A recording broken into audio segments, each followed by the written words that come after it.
na may warrant of arrest. Yung mga pangako ni BBM na kakasuhan niya ng mga malaking isda rito, wala. Dahil included sila eh. To prove to you, nagsalita si Saldico, kinasuhan. Ngayon, nagsalita na nakakahalata na dahil tinuturo lahat ng mastermind si Speaker Martin Romualdez. Nagsalita. Sinabi niya yung mga tao, Public Works and Highways, and Executive, ang involved yan. Ibig sabihin, BBM ang involved yan. So, from the very beginning, sinasabi ko na siya mastermind. Ginamit lang si Saldico at si Martin Romualdez. Nag-uusap yung magpinsan. Ngayon, nahalata nyo, Ombudsman, DOJ, kinakasuhan kagad yung mga nagsasabi ito to.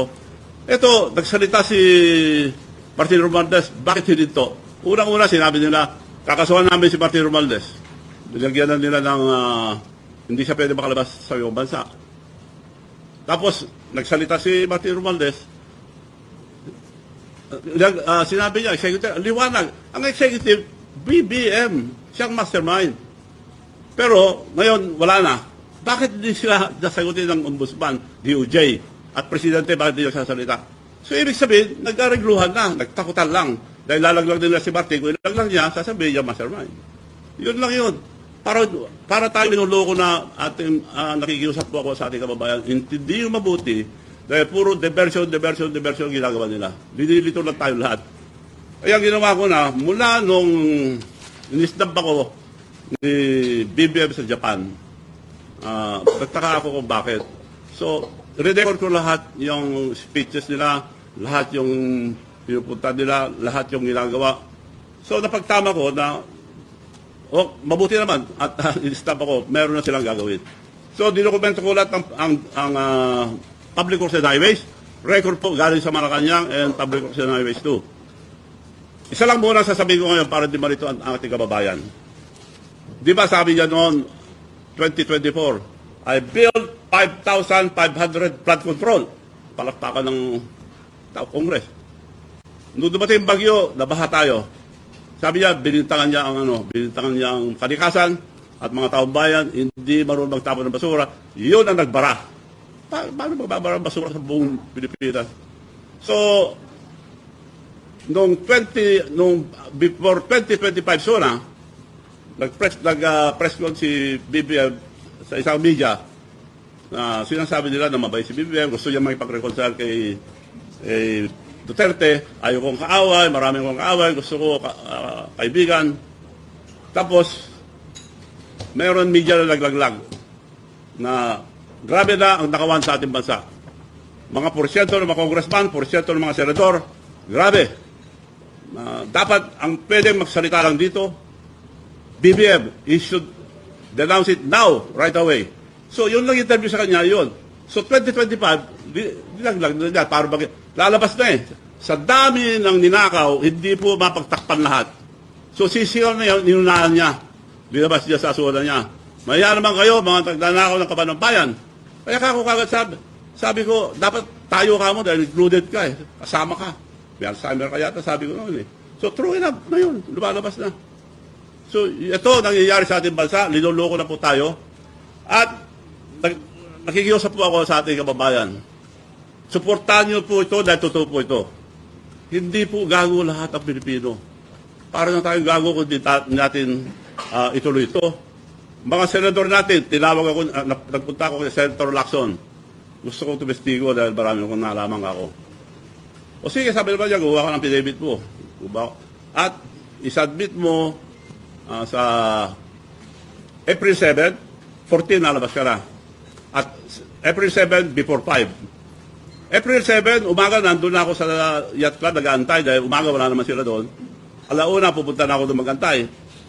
Alas 9 yata, dumating yung sulat niya dito sa bahay, na-cancel. Paano ko isasubmit yung affidavit ko? Tapos kinancel nila, ang rason, hindi ko raw sinadmit ang affidavit. So, nagtataka ako. Palagay ko, hindi na itutuloy yung pagpunta ko sa Senado, kaya dito na ako magsusumbong sa taong bayan. Kung totoo yung sinasabi nila na walang nangyayari sa ating bansa, kalukuhan, bakit hindi nagsasalita ngayon yung mga congressman, mga senador? Bakit pinagtatakpan? Involved ba sila or may usapan ba sila? Yun na lang, recently, nagsalita na si Martin Romualdez, aliwanag. Executive ang involved. Pinangalanan niya lahat, yung public and highways. Wala naman nag-imbestiga. So, linoloko po tayo. Ulitin ko, ang mastermind, BBM. Dokumentado ito yung budget ng Public Works and Highways ng 23, 24, 25. 25, binugbog nila doon. Kinuha yung pera ng hindi dapat galawin, yung PhilHealth. Ang laki kinuha doon. Pinabalik sa Treasury para may magamit doon.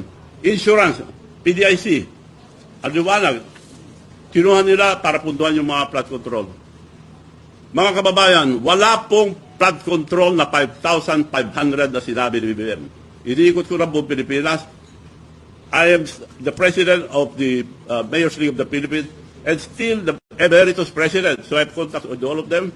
Naging president na rin ako ng Councilors League, Governors League. Natawagan ko almost everybody. Walang project na 540. 5,500 project.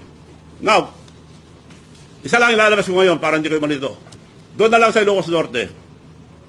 Ang project nila doon, ang nakalagay nung una, flood control project ni Sandro Marcos, 540. Pinalit-palitan nila yan, tapos ilinito yung ano, pero na document namin, na total of 15.7 billion ang napunta sa distrito niya, hindi doon sa region, diretso. Kaya hinati-hati na ron para hindi na ibig ng public ang region. Dokumentado po lahat to. So mga babayan, niloloko na po tayo. Anong gagawin natin? Manunod na lang tayo. Ang pinakamasama sa lahat, 19 trillion ng utang natin.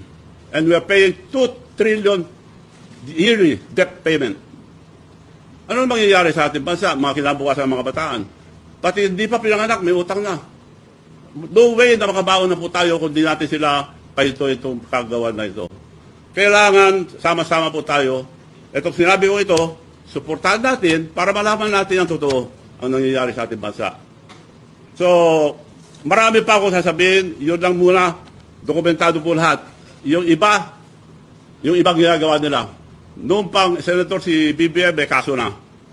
Si Lisa Marcos, siya nagpapatakbo isa ngayon, marami rin ginagawa ngayon. Even when Senator pa lang si BBM, nakikialam na, may mga ginagawa na si Lisa Marcos. So ito ang nangyayari. Ang binuto natin, wala silang puso. Wala nang hiya-hiya. Puro sinungaling ang sinasabi nila. So mga babayan, magising po tayo, nakikiusap po ako sa inyo lahat. Suportahan po natin ito para hanapin ang katotohanan. Yun ang gusto ng tao. Ang Senate, wala namang ginagawa. So I'm appealing to the Senate. Tingnan niyo po itong sinabi ko. Kung hindi totoo, wala namang mangyayari sa ating bansa. Kung hindi tayo gagalaw lahat na isa, wala namang mangyayari sa ating bansa. So dokumentado po lahat to. Si BBM ang mastermind. Ang liwanag yung sinasabi ni Martin Romualdez. Involved ang executive. Sino executive? Marcos, BBM. So siya po ang mastermind. Ni-recruit lang nila sa ko para gawin yung mga flood control, lahat ng flood control lang po ito. Yung ibang departamento, ang dami po. O wag na tayo mawala sa flood control. Marami pa yung mga iba. Puro nakaban po. Yun ang po masabi ko ngayon para hindi man ito ang ating kababayan. Sa susunod, mas marami po.